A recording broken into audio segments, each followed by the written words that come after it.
Toujours, toujours, toujours, toujours. C'est reparti. Le Barça est de retour pour nous rendre fous dès le premier match. C'est dans ce genre de moment-là que j'ai souvent l'impression que le Barça n'aime pas faire pareil que nous. Ils aiment pas. Hier, nous, on est venu face à l'Espagnol. On s'est dit, bon, c'est le premier match. On va y aller doucement. Voilà. Faut pas tout donner dès le début. Il y a encore le temps. Le championnat vient juste de commencer. Ça va être long. Carrément, on a même failli terminer le match avec un score nul. Il a fallu qu'Aspirine rentre en jeu à la 90e minute pour tout refroidir. Donc, vous voyez, nous, on est venu de manière très chill. Netflix en chill. Sauf que le Barça, eux, comme d'habitude, comme la saison dernière, comme depuis que Hansi Flick est sur leur banc, ça a toujours été la même chose. Ils sont venus en première mi-temps, ils ont fait semblant d'être faibles, mais dans leur semblant là, ils gagnaient, ils sont pas bêtes. Ils continuaient à marquer, à être efficaces devant, malgré qu'ils montraient qu'ils étaient nuls. Et ça, comme je vous le dis, c'est pas la première fois qu'on voit ça avec le Barça. Depuis la saison dernière, c'est les mêmes bêtises qu'ils nous montrent. Au début, il n'y avait que Lamine Yamal qui faisait le nonchalant aujourd'hui. Le frérot a activé le mode nonchalant aujourd'hui jusqu'à sa sortie. Mais les autres, là, ceux qui étaient sur le banc là, je pense qu'ils n'ont pas eu le message. Hein. Ils n'ont pas eu le message, hein, les Gordon, Dani Olmo, Pedri, tout ça. Parce que dès qu'ils sont rentrés, c'est là qu'ils ont commencé à démolir Elche. Voilà, c'est là qu'ils ont commencé à tout gâter. Et le plus drôle dans tout ça, c'est que l'entraîneur d'Elche, avant que le match ne commence, il avait promis que son équipe allait avoir la possession face au Barça. Il avait promis que son équipe au milieu allait dominer le Barça. Qu'est-ce qui s'est passé? Il s'est passé exactement ce qu'il a dit en première mi-temps. En première mi-temps, il y avait 55% de possession pour Elche, sauf qu'au score, il y avait 2 buts à 0 pour le Barça. Voilà, dans leur nullité, ils gagnaient quand même. Le Barça se faisait dominer. Elche, aujourd'hui, ils sont venus avec des intentions. Et moi, franchement, ça m'a plu. Même si au final, leur plan était... Bon, ça servait à rien. Ils se sont fait goumer à la fin. C'est pas grave. Au moins, ils auront tenté. Ils auront tenté. Vous savez très bien à quel point je kiffe ce genre d'équipe courageuse, surtout face au Barça. Ils ne baissent pas leur froc. Quand ils viennent face au Barça, ils gardent le ballon dans les pieds. Malheureusement, ça les a porté préjudice. Voilà, parce que le pénalty que pas créé, le premier but du FC Barcelone, le pénalty que crée Rafinha, c'est justement dans leur histoire de jouer à la baballe que ce pénalty est venu. Rafinha allait créer le pénalty, il récupère le ballon et il le transforme lui-même. Voilà.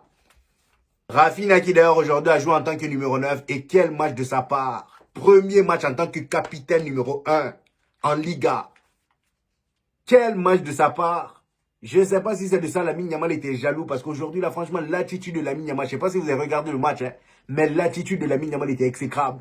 J'ai pas aimé du tout. J'ai pas du tout aimé.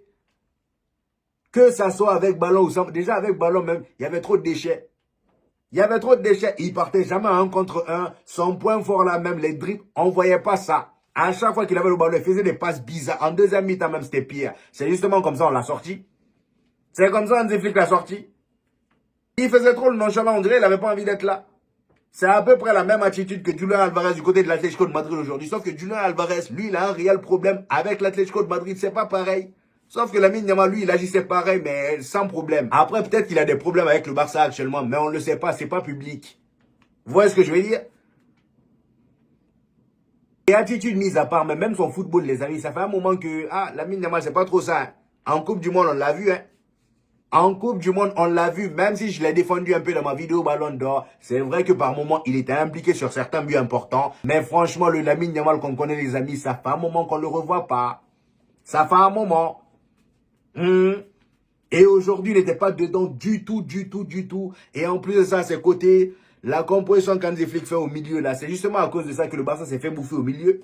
Gavi Bernal. Gavi Bernal, comment tu veux garder la position avec ces deux-là? Tu peux pas. Bernal, c'est le genre de joueur, quand tu as la possession, voilà, lui, il est là pour calmer le jeu. Mais il ne faut pas compter sur lui pour amener de la créativité au milieu. Et en plus forte raison, Gavi. Gavi qui s'est malheureusement blessé. Encore une fois, premier match, il se blesse. Depuis le début du match même, ça se voyait que ça n'allait pas. Parce que Gavi, à chaque duel, il tombait. Je ne comprenais pas pourquoi il tombait. Finalement, on l'a compris. Voilà, finalement, on a compris. Son genou là n'est pas à 100% rétabli. Parce que quand il sortait, on l'a vu toucher son genou. Il a mal au genou. Il a mal au genou. Dans le match, il était à la ramasse aujourd'hui. Lui et Marc Bernal, tous les duels étaient perdus. Ils perdaient tout, ils n'arrivaient même pas à poser le ballon. Raison pour laquelle Elche les dominait au milieu. Elche même parfois, ils s'installaient dans leur camp. Pour vous dire, ils s'installaient dans le camp du Barça. Le Barça courait derrière eux, derrière le ballon. Et ça, c'est rare. C'est rare. Vous voyez? Et c'est en voyant ça que j'ai quand même envie de féliciter l'entraîneur d'Elche qui nous a promis qu'il allait avoir la possession face au Barça. Mais il ne nous a pas promis qu'il allait gagner le match. Ça, c'est dommage. Ça, c'est dommage, mon ami. La prochaine fois, faut revoir ta tactique. Parce que là, c'est bête. C'est bête. Toi, en première mi-temps, tu as la possession, mais finalement, l'équipe qui n'a pas la possession gagne. C'est quelle histoire, ça? Hmm? C'est quelle tactique? Moi, je comprends pas. C'est quelle stratégie?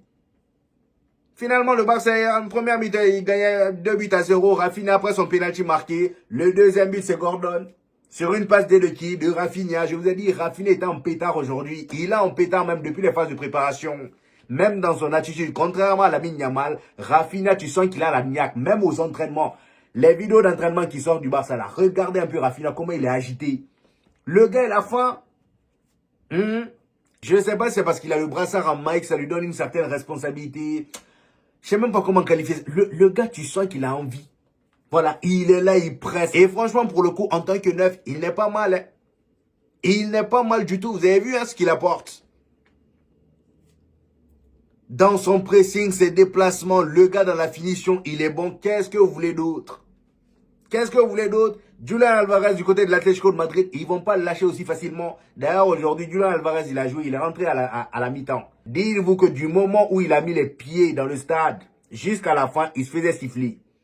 Et il se faisait siffler. Et ça se voyait sur son visage qu'il n'avait pas envie d'être là. Il n'avait pas envie. Il se faisait siffler de partout par les supporters de l'Atlético de Madrid. À la fin du match, score final, 2 buts partout. Le gars n'a même pas perdu du temps à saluer les supporters. Il est rentré directement dans le vestiaire. Et en rentrant, il y a un supporter qui l'a balancé un maillot dans sa bive. Le gars, il a esquivé. Il est rentré. Et à la fin du match, en conférence de presse, pendant l'interview, il y a Diego Simeone qui est venu encore une fois l'appuyer. Il a enterré. Devinez ce qu'il a dit. Il a dit mot pour mot, Julian Alvarez a été mauvais aujourd'hui et on a besoin d'un très bon neuf pour gagner des titres. Ah oui, là c'est la guerre maintenant, il n'y a personne qui se cache. Ceux qui viennent dans la tête là, ça sort. Voilà, étant donné que Julian Alvarez, il ne cache pas son mécontentement d'être du côté de l'Atlético de Madrid, et bah Diego Simeone lui aussi, il ne s'empêche plus de dire des choses. Vous voyez, aujourd'hui il a fait rentrer, alors qu'il voyait pertinemment que le gars n'avait pas envie d'être là. Libérez-le, laissez-le venir au Barça. Franchement, même si moi ça va me faire chier. Hein? Laissez-lui réaliser son rêve. Julian Alvarez, toi, c'est qu'est-ce qui t'a pris d'aller là-bas? Franchement, qu'est-ce qui t'a pris? C'est quel genre de football qui t'a attiré là-bas? C'est le rambol qui t'a plu avant de venir? Avant de signer là-bas, qu'est-ce qu'ils t'ont vendu? Parce que nous, on a besoin de savoir. C'est terrible. Franchement, qu'est-ce qu'ils t'ont vendu pour aller là-bas? Et ce qui est même marrant dans tout ça, c'est que même Ferran Torres, les amis, qui vient de partir du côté du Paris Saint-Germain, et ben aujourd'hui, pour son premier match de Ligue 1, il a claqué un doublé. Et il a claqué un doublé. Bref, pour revenir sur le match du FC Barcelone, les amis, après le but d'Adeyemi sur une passe décisive de Rafinha, la deuxième mi-temps arrive, on a Lamine Yamal qui sort pour l'entrée de Gordon. Dani Olmo, quant à lui, rentre à la place d'Adeyemi et c'est à partir de là que le match a changé d'allure. Voilà, le Barça ne faisait plus semblant. Il faisait plus semblant. Voilà, en même temps, j'ai envie de dire, mettez-vous une seconde à la place d'Elchi. C'est pas facile. Vous êtes là, vous êtes mené 2 buts à 0 et en deuxième mi-temps, pendant que vous êtes là, vous remotivez pour aller égaliser. C'est là où vous voyez des remplaçants rentrer. Et parmi ces remplaçants-là, vous voyez la tête de Dani Olmo. Vous voyez Gordon rentrer. Et Pedri. Comment vous voulez qu'il continue à se motiver? C'est compliqué. Franchement, c'est compliqué. Gordon, il est rentré. Le gars, il a fait, je crois, il a mis 2 passes D. 2 passes D. Le troisième but, il fait la passe à, comment elle s'appelle, Rafinha. Franchement, pour le coup, dans ce match-là, Gordon, il a fait une entrée mais magnifique. Il n'a pas été gourmand. Non. La dernière fois, pendant comment ça s'appelle, les phases de préparation, je crois que c'est le dernier match ou l'avant-dernier, le dernier, il a raté un penalty. Aujourd'hui, il n'a pas pris de risque. Il a été collectif. Il a fait la passe D à Rafinha et passe D à Fermín López. Et le but de Fermín López, le premier but là, Gordon aurait pu marquer lui-même. Et il était face au gardien. Il aurait pu être égoïste et placer le ballon, mais il a fait la passe. Voilà. Fermín López qui lui aussi claque un doublé comme Rafinha. Et d'ailleurs, Fermín López en première mi-temps, si vous avez remarqué, il n'était pas terrible. Derrière lui, c'était Gavi aussi. Il n'était pas terrible. Vous voyez? On sentait qu'il n'était pas dedans. Et j'ai même envie de dire, comment tu veux être dedans si autour de toi, ils ne sont pas dedans? Gavi n'est pas dedans. Bernal n'est pas dedans. Lamine Yamal, avec qui, d'habitude, tu combines bien, voilà, tu t'entends bien. Et ben même lui, il dort.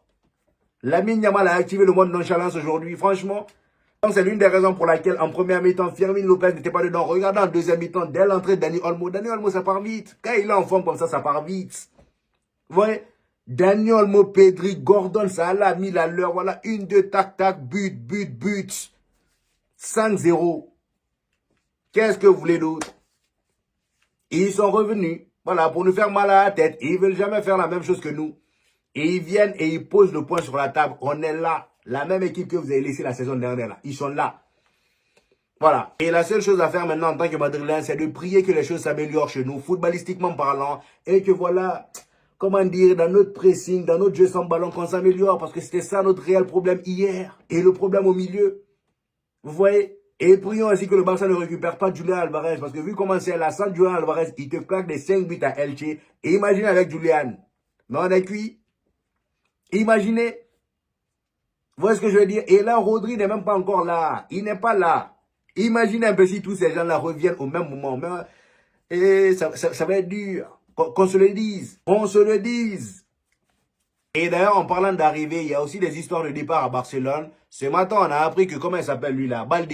Balde a demandé à partir. Voilà, du Barça. Quand j'ai appris la nouvelle, j'étais surpris. Je ne sais pas pourquoi il veut partir d'un coup. Peut-être que c'est l'arrivée de Cancelo qu'il n'a pas aimé. Et d'ailleurs, apparemment, pour ce match face à Elche, il était censé faire le voyage avec le Barça. Mais Hansi Flick était énervé contre sa décision. Il lui a dit de rester chez lui, voilà, pour remettre de l'ordre dans ses pensées. C'est pas moi qui le dis, hein, c'est les paroles d'Hansi Flick lui-même. Il a demandé à Balde de rester chez lui et de mettre de l'ordre dans ses pensées. Voilà. Bref, en tout cas, très très gros début de la part du FC Barcelone, même si c'était pas le meilleur Barcelone. Ils ont quand même répondu présent, ils ont été très très efficaces. Espérons maintenant en tant que Madrilène que dans les prochains matchs, qu'ils baissent en régime, que la Lamine Yamal continue à être nonchalant. Voilà les amis, c'est tout pour aujourd'hui. Dites-moi en commentaire ce que vous en avez pensé. J'hésiterai pas à vous reprendre comme d'habitude. N'oubliez pas le petit pouce bleu qui fait toujours plaisir les gars. Ça aide au référencement. Pour tous ceux qui viennent de découvrir cette chaîne, ici on fait des vidéos débriefs des matchs du FC Barcelone et du Real Madrid. Et quand il n'y a pas de match, on fait des vidéos actualité. Donc abonnez-vous pour ne rien rater. Et on se dit au prochain épisode les gars. Peace!